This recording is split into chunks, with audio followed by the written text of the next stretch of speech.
Hi everyone. Morning. Drinking a cuppa out of my Cyberman cup. I was going to say Aquaman cup there. Bloody hell. Good start. It's been a few weeks now since I've done a video here, but we've all been okay. Lots going on. My girls have been off school for 2 weeks rather than 1 week because of a thing they were trying in Northern Ireland called a circuit breaker, I think it was, with the coronavirus. So it meant that pubs shut down for a bit and schools had closed for a little bit longer and all that malarkey. So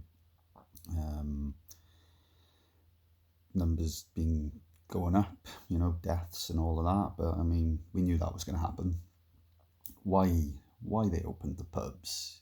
I'm all for the pubs being open, but perhaps regulate it a little bit. You can book a table, pay a deposit, and book a table. If the person doesn't turn up, the pub makes their money. They can have live open slots and things online. We all live on social media now. It's so fast paced. I'm sure there's something that can be done there. And that way you're not going to have silly amounts of people in the pubs.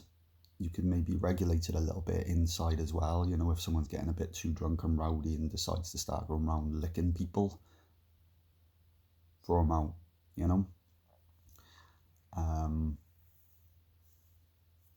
That's it. It was inevitable. They're getting on like, oh shit, the numbers are going up, but what the fuck do you expect opening up the schools fully? Rather than going with the original plan of half the children in, half off, and rotating it, sending them all in, and opening up the pubs. Back, I'm from Wales, and to see what happened there with regards to shops actually, like Tesco supermarkets, cordoning off what they deemed non-essential items, which included sanitary towels and tampons, which nobody could get to because they were considered a non-essential item. I mean, that's disgusting. There's a fucking line, and that line was crossed. So,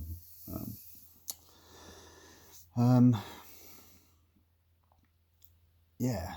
So, I mean, I could go on about Corona for ages. I know everyone could right now. It's dominating our lives.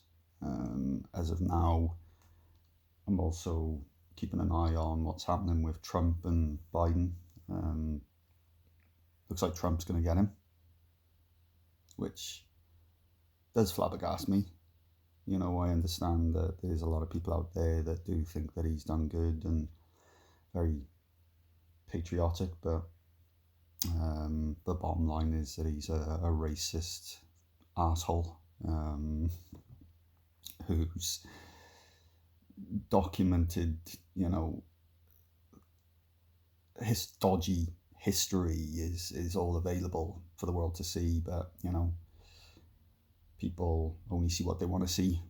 Same with this coronavirus. I'm going to go back to it. Either the conspiracy theorists or the people that decide that they don't want to wear masks because it's a form of an oppression from the government. Nonsense. What have you got to lose? Wear a fucking mask and help reduce it. It makes sense. People then are going, oh, but there's new diseases now from people wearing masks all the time. Rotate your mask. And what type of mask are you wearing? You're wearing a plastic sheet over your face. The masks are to help others. They're not for you. Stop being a selfish cunt and just wear the fucking mask. If you can't wear a mask due to health reasons and things like that, consider don't going out, because why would you want to risk yourself and risk other people? We just don't know enough about it. I suppose I'm bitter about it because I've not seen my family. I've not been able to get over to Wales to see my family. I haven't seen any of my siblings. I haven't seen my parents.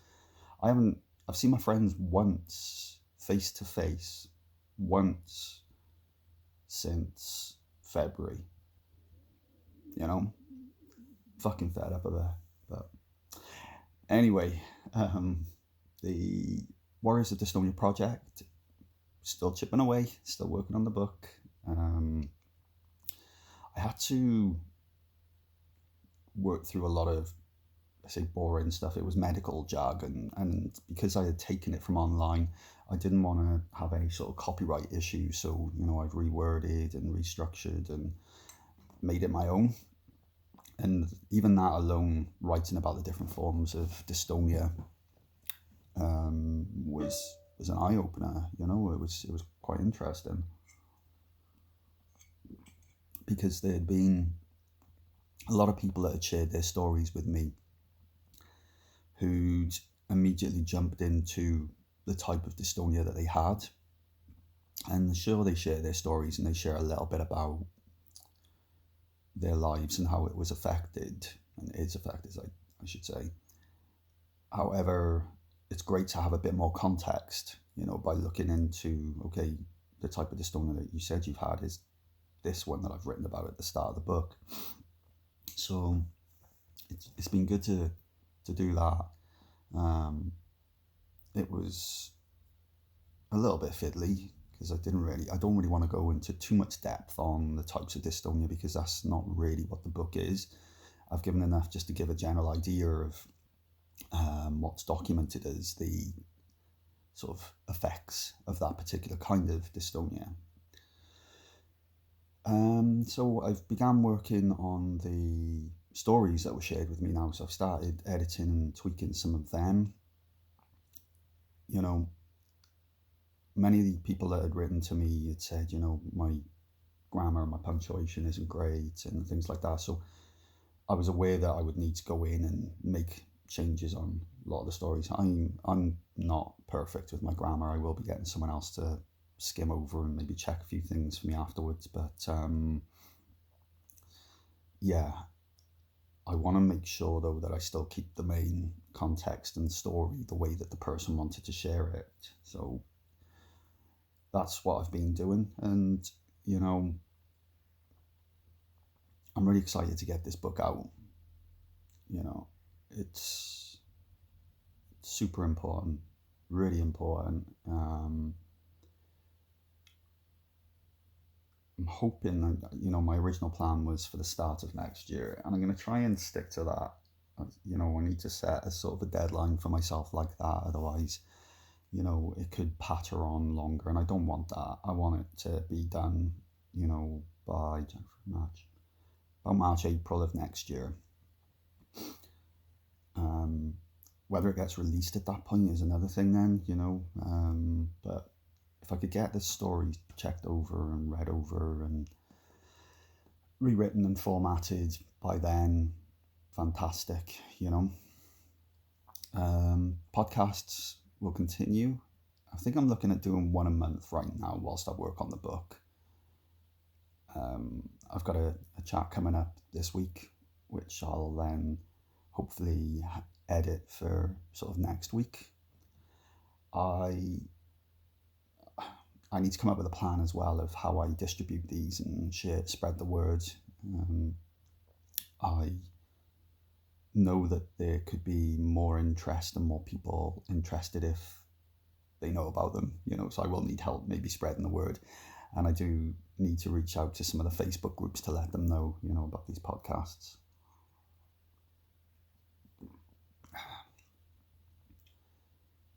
But yeah, it's not been bad. We had a nice Halloween as well. Good family time. And it was actually quite nice when the girls were off school, because what was happening was, once I'd finished work, I could, if the girls were here, that is, or not doing something that already, I could go on a nice walk with them, or we could, just watch a film and things like that together. But we're back to that thing now where the girls come home, they get home just after 3, with the clock change and winter coming on now. It's dark by 4 or 5 o'clock. It's night time, So it's actually really hit me hard, the clock change. It's kind of so confusing. But, been going out and about taking photos. So if anyone's interested in looking at any of my photographs that I take, I've got quite a nice camera that I use. I've got an Instagram profile called Camera Carl, and it's camera with a K because it's Carl with a K, and take pictures of all sorts of things. I actually want to get another camera. So the camera I've got is amazing. Don't get me wrong, absolutely amazing. It's got a fitted lens which you can't take off and you can't add to, that has such a ridiculous zoom on it, which is why I if anyone's seen my photos, they'll see that I take really big pictures of the moon and get right up against that moon, see every crater and things like that. Absolutely amazing. I love it. But the problem comes when you want to take a nice portrait of a person. So the best portraits are the ones where the people are really, really far away, and I have the camera zoomed right out. My camera will take amazing portrait style pictures at that point, because you get the beautiful blurred background and the person really brought to the forefront. Now, there is a thing called aperture, which is to do with the focus, and the camera I've got really doesn't give you much to play with. I've messed around with the aperture quite a lot, and I've tried to get some nice portrait style photos, and it really it's not doing it, and that does restrict things. I mean, we go on a lot of beautiful walks, so I do get lots of nice photos of things, scenes and landscapes. That's fantastic. But there are times where perhaps you want to just get a nice picture of maybe a building, you're close up to the building, or a person. My girls, we always do a lot of things, so I'd love to get some nice photos of them in action, which I do. So yeah, I think at some point, maybe next year, I've got my eye on a camera that I'd like, and I might sort of treat myself at some point next year. I've got money I've been saving, but let's see what happens for Christmas first. Christmas is the priority. So,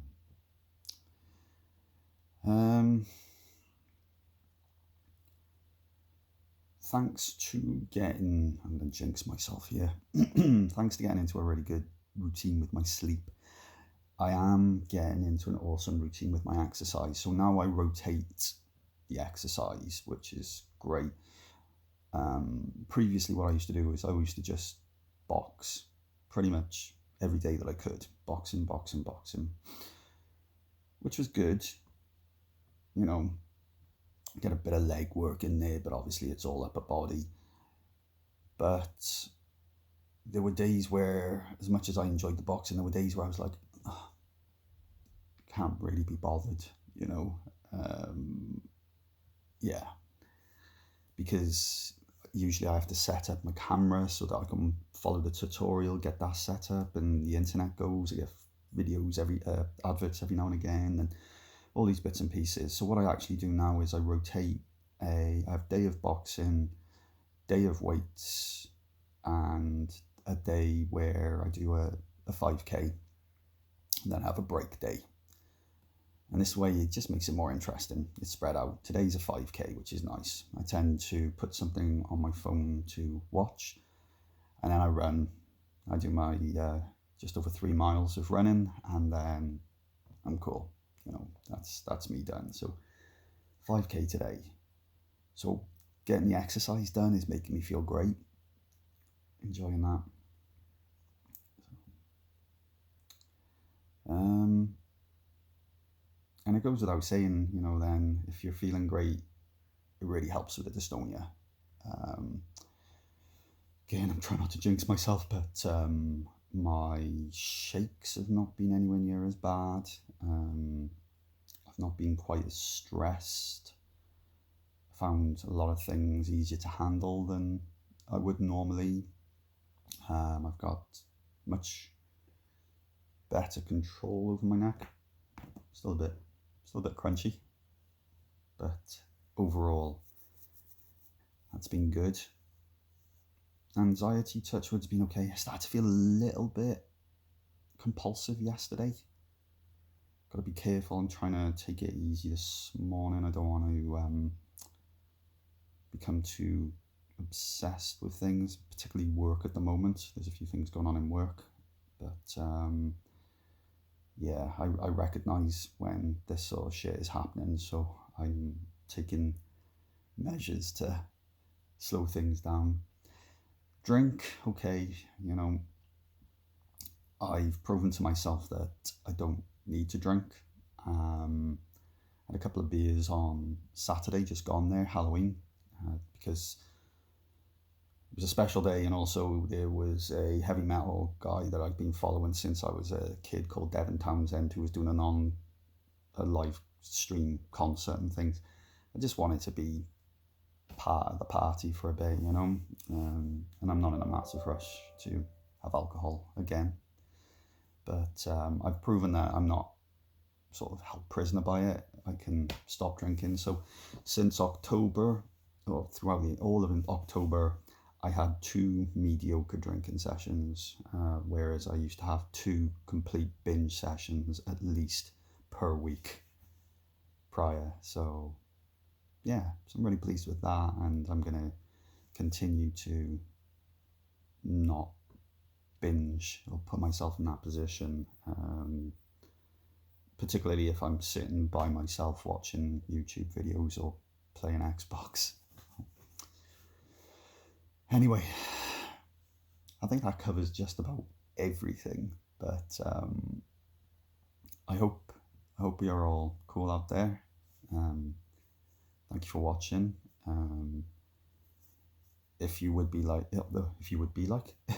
like to be part of this Warriors of Dystonia project, if you'd like to be on the podcast or anything like that, please do get in touch.